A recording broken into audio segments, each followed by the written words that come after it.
Welcome to Access, thanks to Crypto.com. Matthew Lloyd and Damian Barrett with you to wrap up a second consecutive flag for the Brisbane Lions. Damo, that second half was one of the more destructive performances I've ever seen in a grand final. They've got some special players who continually stand up on the big stage.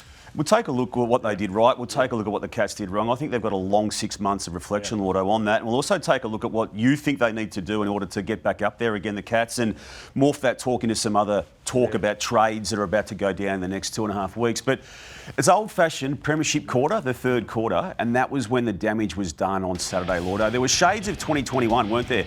That being the year that the Melbourne Footy Club kicked 16 of the last 17 goals against the Western Bulldogs to win that year's flag. On the weekend, it was 11 of 12 from the third quarter to the fourth quarter. Full credit to them. They flogged the Gold Coast Suns in that semi-final. Then Collingwood, it was a stoppage masterclass where they kicked 6 goals from stoppage in that third quarter and grand final day. The dam wall broke halfway through that third quarter, and then the rest is history. And I want to start there and talk about where the game changed, where it was an arm wrestle for so long. Full credit to both clubs. And this is it, 1 point down. 1 point up. And Jai Clark, I thought he was vulnerable most of the afternoon in defence. I don't think that was a great choice of Jai Clark in defence.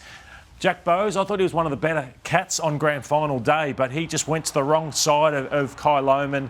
Guthrie got caught up in the contest. Charlie Cameron goes in. And then this one, like there's moments in grand finals. 2 goals, Bailey Smith v Zorko. Zorko was stronger, he was harder. This goal was Lachie Neale's best of his career, and it sucked the life out of the Cats, didn't it? It did, and then if that hadn't broken them at 3/4, this is the first bounce of the last quarter. Watch this hit from Cameron Rayner. And he didn't have a great first half or the best day, but then if they had any hope kicking a goal at the first centre bounce of the last quarter, it was game over. And I just saw the drop of the shoulders from Geelong, and they were broken side, and they pretty much gave up from that point onwards, and the Lions went to town. And we saw Charlie Cameron light it up there. At that stage, he had the 4 goals to his name and of the 10 for his team, and he might have had a Norm Smith medal around his neck roughly at that stage. We'll get to who did win it. But the stoppage goals, Lord, you've already referenced it, how much damage was done in this space. They're bulls around the ball, aren't they, the Lions? Yeah, it was a clearance domination after half-time. So look at those scores. 11 goals 7, 73 to 4 goals 5, 29. So plus 44 points. And there's so many we could have shown, but they just did a number on them. And Lachie Neale coming in after half-time, that was a master stroke by Chris Fagan. It was bold. It was 5 goals, 6 apiece at half-time, so he could have waited another 15 minutes. Yeah. But I love that he said, no, I'm going to pull the trigger now, and it was a catalyst. Neale had 7 clearances, and Ashcroft had 6. We'll dive into that specifically in a few moments' time, Lotto. But as we look, I mean, I thought Levi Ashcroft had a really, really big first quarter. I thought he was brilliant throughout the whole game, and their young players were such a key part of it. And the stoppage work that they did, it actually came without Jared Berry, having access to Jared Berry with his injury, and he's normally the key to that. Yeah, there's so many things we're going to get to, and also Darcy Fort and Oscar McInerney, what they did in the ruck as well was they were far too dominant. I don't think anyone's jammed more inside 58 games of football, Lotto, than Will Ashcroft. There's 2 Norm Smith medals in there. There's a 12-month period of absence with a knee reconstruction. There's massive games in a prelim final last week and a semi-final the week before. This guy has already got a CV for the ages. He has, and he's super clean, and that's what the fundamentals come to the fore on grand final day. So, you know, Lachie Neale was clean when he came on. Jasper Fletcher, we're going to talk about, was clean. And this man, he's a big game player. He knows he belongs. He's got a confidence about himself because he's done the work. 32 disposals, 10 clearances, 10 score involvements, 9 inside 50s and 8 tackles. So that is a complete performance backing up what has been a great final series. So I think he, Harris Andrews and McCluggage are trying to battle it out, I think, for the Gary Ayres medal. So he's done it right throughout this final series. His deft touches here, Lotto, and his ability on this day at that end of the MCG to kick goals too. I mean, again, that was the sealer, wasn't it? You can see the scores even before he had that kick, but that was the sealer if it wasn't already. And then the man who's also won 2 Norm Smith medals, Luke Hodge, presenting it to him. No, and he's handled himself so well in the post-match, the way he's spoken, but there's a drive within the Ashcrofts that I say not too many other players have. And it can't be underestimated what Levi did. All 27 matches this season going into the grand final. Lordo, I'd argue that this is a dynasty of sorts already. Some people, rightly and validly, will say you need 3 premierships. Just look, there's 9 seasons of coaching there for Chris Fagan. We've added 2015 and 16 just to show how bad this club was when he stepped in for 2017. Won 5 matches in that year, won 5 matches in 2018 in his second season, and then 7 consecutive years of finals, 3 consecutive grand finals, 2 consecutive premierships. Yeah, he's a what a selection it was to have him as coach. Just at the right time, they said we just need a good person to come in and teach us, how to go about our business. He was with Alistair Clarkson, and so his success follows him. After the siren, it was really interesting. He kept to himself. Yeah.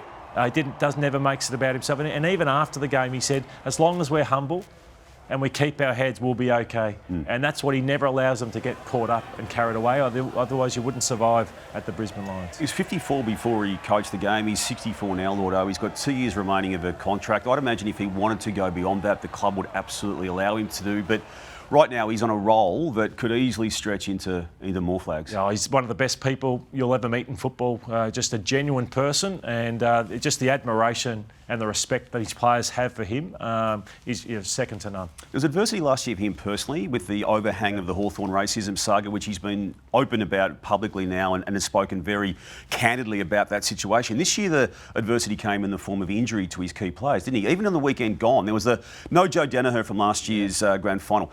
Jack Payne, a centre-half back in last year's grand final, not there. You had Kadeem Coleman out. Yeah, you also had Hipwood out.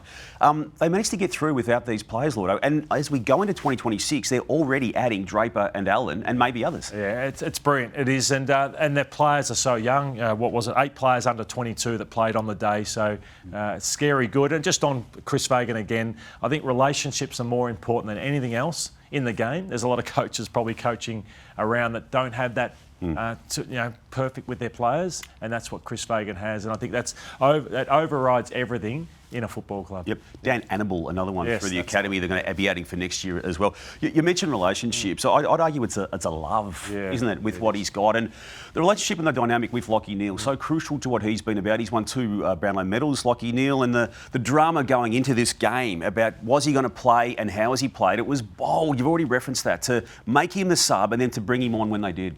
It was the right call. I think I hadn't played much footy in 8 weeks, and the guys have been getting the job done without me. So I was just very thankful for the opportunity. And as the week wore on, it sort of seemed more and more like the right decision to play me as a sub. And I knew that he had confidence in me that if at half time the game was in the balance, he'd inject me. And looks like a masterstroke now. He'll be bragging about that for the next 5 years.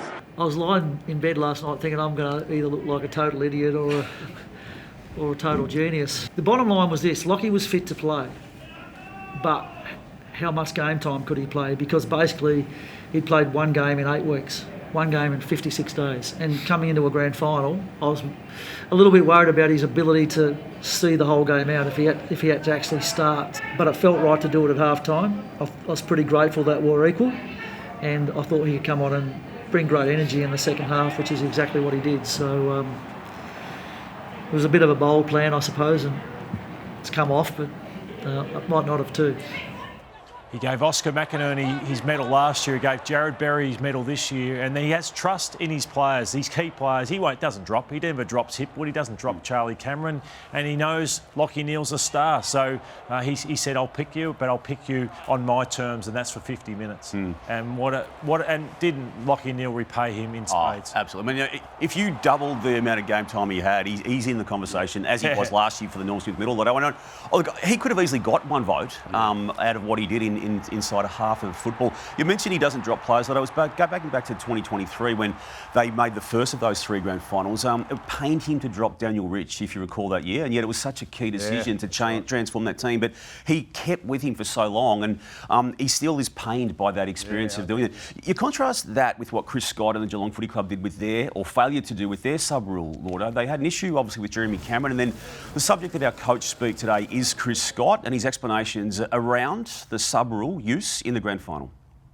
I'll say one thing. I hope this doesn't sound like sour grapes. I think we all, and I'm at the head of the queue, will be rapt to see the back of the sub rule. because that was really, besides the seriousness of the injury, the challenges there,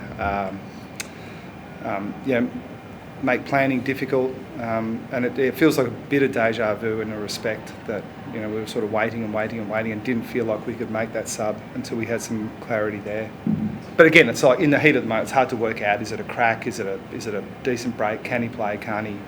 And that took a long time to work out. But obviously, he was heavily limited from late in that second quarter. Yeah, I'm not a big fan of the sub either. It'll be great when it's gone, but I think they just had to pull the trigger earlier. I think that at half time, and that incident with Dangerfield happened just before half time. Yeah, and he wasn't having a great day himself either.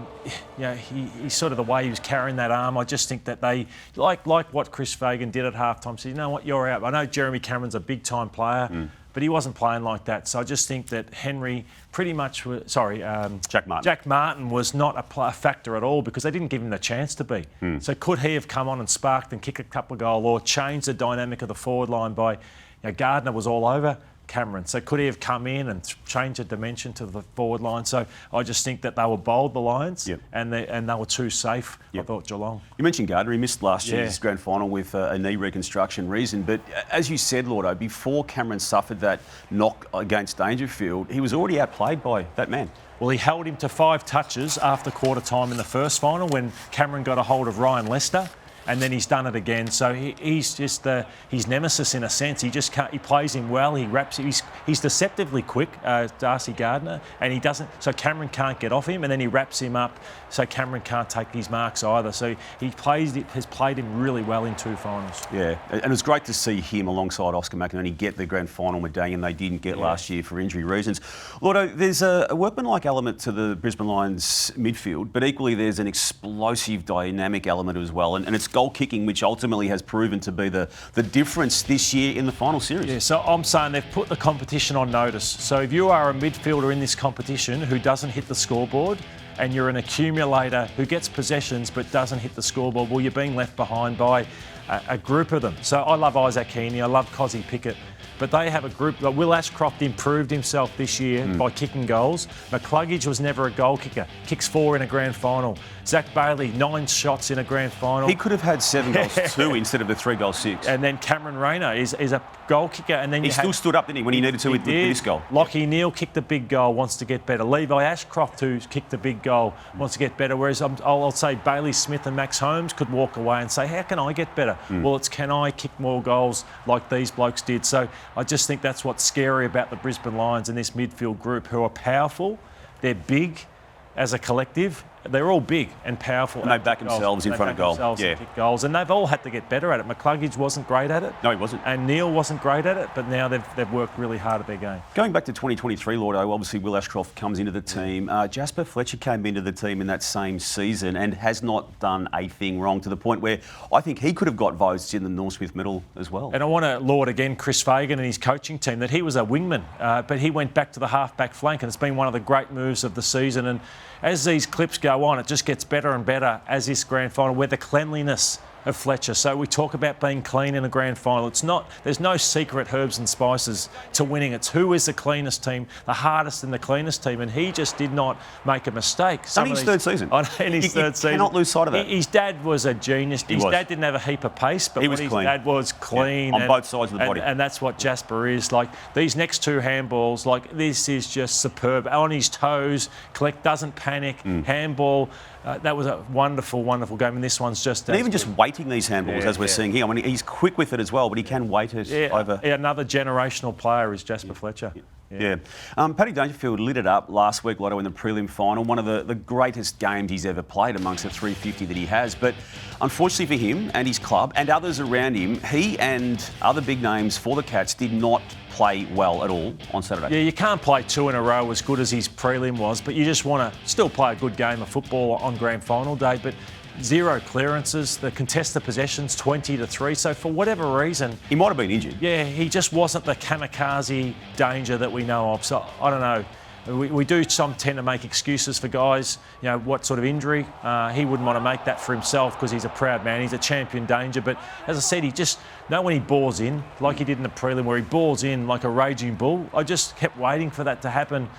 Everyone's going to kick him out on the full every now and then, but he just didn't bring that contested element to his game that we come to know and love. Yep. And again, Lotto has spent much of 2025 lauding the performances of Max Holmes, and he wasn't their worst on the weekend, but he could barely get the ball to spin properly at times with his kicking. Yeah, so we've just lauded some of the Lions whose fundamentals were really strong. Well, Max Holmes, he tried his heart out. He ran and carried all day, but it was just, you just touched on, he just could not execute by foot, and it really hurt them.